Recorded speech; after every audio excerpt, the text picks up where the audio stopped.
कहानी नीरू की है। पंजाब की नीरू की शादी दिल्ली के राहुल से होती है। दिल्ली कितना बड़ा शहर है ना, लेकिन आप लोगों का घर तो बहुत छोटा है। हमारे पंजाब में तो ये बड़े बड़े घर होते हैं कि मजा ही आ जाता है। कोई बात नहीं नीरू, मैं भी तुम्हारे लिए बहुत बड़ा मकान बनाऊंगा बहुत जल्दी। नीरू के पिता जहाँ पंजाब के जाने माने व्यापारी थे, वहीं उसका पति राहुल दिल्ली में एक सिंपल नौकरी करता था। माँ, यहाँ तो घी मक्खन इतना महंगा है कि क्या बताऊं। मैं तो तरस ही जाती हूँ घी खाने के लिए। नीरू की माँ को ये सुनकर बहुत दुख होता है। मेरी बेटी को घी नसीब नहीं हो रहा है और ये बहू यहाँ बैठकर घी में शक्कर डाल रही है। देख वनिता, मैं साफ कह रही हूँ, इस घर में जितना घी आएगा उतना ही मेरी बेटी के घर दिल्ली भी जाएगा। अरे ये क्या बात होती है माँ जी? बेटी का उतना ही करो जो अच्छा लगे। अब क्या मायके से घी और मक्खन तक की सप्लाई करोगी आप? हाँ, मेरी बेटी किसी चीज को तरसे मुझसे बर्दाश्त नहीं होता। अब क्या था, नीरू के मायके में 2 किलो घी आता तो 2 किलो दिल्ली जाता नीरू के पास। एक दिन, माँ बड़ी गर्मी पड़ती है दिल्ली में। इस घर में तो एक ही एसी है और वो भी ड्राइंग रूम में। सारा परिवार एक ही कमरे में सोता है। हाँ बेटा, वो तो हर घर की कहानी है। यहाँ भी एक ही एसी है। अरे बिल इतना आता है कि क्या बोलूं। तभी वहां राकेश आ जाता है। माँ, थोड़ी देर में यहाँ कुछ प्लम्बर आएंगे मेरे कमरे में एसी लगाने। जरा ध्यान से लगवा देना ना माँ। ओए, ऐसे कैसे तेरे कमरे में एसी लगेगा? हाँ राकेश, एक बार बात तो कर लेता। अरे पापा, वो वनिता को गर्मी में नींद नहीं आती। ड्राइंग रूम में सबके साथ सोने में वो अनकंफर्टेबल है, इसलिए। अरे पूरे परिवार के साथ वहां तेरी बहन नीरू भी तो सोती है। वो नहीं हो रही क्या अनकंफर्टेबल? समझ रहा है ना? अगर एसी लगेगा तो एक दिल्ली में तेरी बहन के कमरे में भी लगेगा, तभी तू लगा सकेगा। राकेश वनिता को सारी बात बताता है। वनिता करती भी क्या, मन मार कर बैठ जाती है। माँ, ये लोग ठीक नहीं है, क्या करूं मैं? अरे बेटी, यहाँ आ जा, तू यहाँ आकर रह ले। अरे छोड़ दे ऐसे पति को। कैसे छोड़ दूं माँ? समाज क्या कहेगा, लोग क्या कहेंगे? वैसे भी मेरा एक बेटा है मयंक। अरे हटा बेटा, तेरी उम्र ही क्या है? इतनी परेशान रहेगी तो काम कैसे चलेगा? खैर, बात आई गई हो जाती है। माँ को लगता है कि नीरू ठीक है, तो वहीं नीरू के मन में एक ही लाइन चल रही होती है, यहाँ आजा। माँ ने तो बोल ही दिया है कि यहाँ आजा। बस मयंक थोड़ा सा बड़ा हो जाए, इन गरीबों को छोड़कर मैं वापस माँ के पास ही चली जाऊंगी। वो इसी सोच में बाजार में चल रही थी कि मैम, आपका दुपट्टा जमीन को छू रहा है। नीरू जैसे ही उस लड़के की तरफ देखती है, देखती ही रह जाती है। हाय रे, कितना सुंदर लड़का है ये। अब क्या हुआ? मैंने कहा आपका दुपट्टा। तो खुद ही उठाकर दे दो ना। लड़का समझ जाता है कि नीरू उस पर फिदा हो चुकी है। वो उससे उसका नंबर लेकर चला जाता है। अब क्या था, नीरू और रोहित में लगातार बातें होने लगती है। मैं हरियाणा का रहने वाला हूँ, यहाँ एक बड़ी कंपनी का मैनेजर हूँ।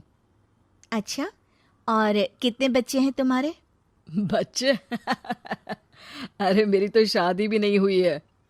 तुम बताओ, शादी करोगी? नीरू शर्मा जाती है। अब लेकिन मैं तो पहले से ही शादीशुदा हूँ। मुझे फर्क नहीं पड़ता, बस तुम शादी कर लो।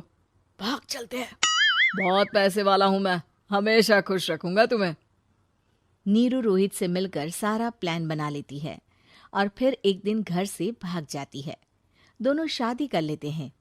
शादी के बाद, क्या बात है नीरू, तुम्हें परेशान सा देखता हूँ, सब ठीक तो है ना? हाँ हाँ, सब ठीक है।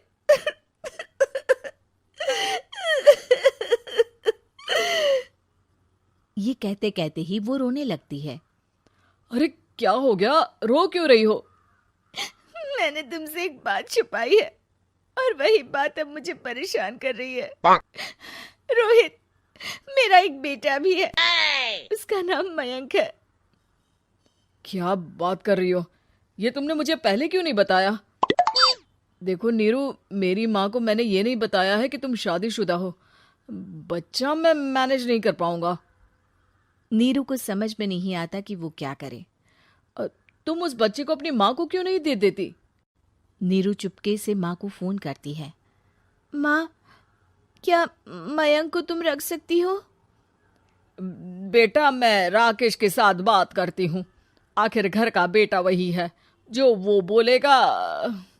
वैसे भी बेटा, तूने जो किया है ना, उसके बाद से पूरा घर तेरी बुराई कर रहा है। मैं भी अब किसी से तेरे लिए लड़ नहीं सकती। राकेश बेटा, नीरू ने तो जो किया बहुत ही बुरा किया, लेकिन मैं सोच रही थी कि क्यों ना मयंक को हम यहाँ ले आए। तभी वनीता बोल पड़ती है। वाह जी, ऐसे कैसे यहाँ ले आए? यहाँ क्या भंडारा भरा है? और जिस बच्चे की माँ ने नहीं सोचा, उसके लिए हम क्यों सोचे? नीरू को एक बार तो अपने बच्चे के बारे में सोचना चाहिए था ना। अरे लेकिन तेरे पास भी तो लड़का नहीं है ना वनीता। माँ, वनीता ठीक बोल रही है। कल को वो बड़ा होकर इसी घर का हिस्सा मांगेगा तो हम क्या करेंगे? माँ कहती भी तो क्या, वो चुप रह जाती है। वहीं नीरू का पहला पति कहता है। माँ, अगर आज भी वो वापस आ जाए तो मैं उसे माफ कर दूंगा। बेटा, गरीबी चीज ही ऐसी है, क्या करेगा? तू तो अब मयंक का सोच। वो बेचारा तो बिना माँ का हो गया। मयंक के खातिर तू दूसरी शादी कर ले बेटा। लोगों के लाख समझाने के बाद नीरू के पहले पति की शादी रिद्धि से हो जाती है, जिसके पहले पति से 2 बच्चे होते हैं। देखो जी, मैंने शादी सिर्फ बच्चे के खातिर की है। मैंने भी शादी सिर्फ बच्चों के खातिर की है। वहीं नीरू के दूसरे पति के मन में ये बात घर कर जाती है कि नीरू एक मासूम बच्चे को उसके खातिर छोड़ कर आई है। अब देखो नीरू, मुझे लगता है कि जो औरत अपनी कोख का बच्चा छोड़ सकती है, वो तो कुछ भी कर सकती है। कल को तुम्हें मुझसे अच्छा कोई मिल गया तो तुम तो मुझे भी बाय बाय कर दोगी ना। नीरू को अब उसका दूसरा पति ताने देना शुरू कर देता है। तंग आकर नीरू उसके यहाँ से भागकर अपने पहले पति के पास चली जाती है, लेकिन ससुराल में क्या लेने आई है नीरू, मयंक को? नहीं नहीं सासू माँ, मुझसे गलती हो गई, मुझे माफ कर दीजिए। नीरू, अब वक्त खत्म हो गया है, मेरी शादी हो चुकी है। तो छोड़ दो ना उसे, हमारा बच्चा है। मैं आपको अपनी माँ नहीं मानता, मेरी नहीं मान तो बात अच्छी है। नीरू मयंक की बात सुनकर समझ जाती है कि उसके पास अब न आसमान रहा ना ही जमीन।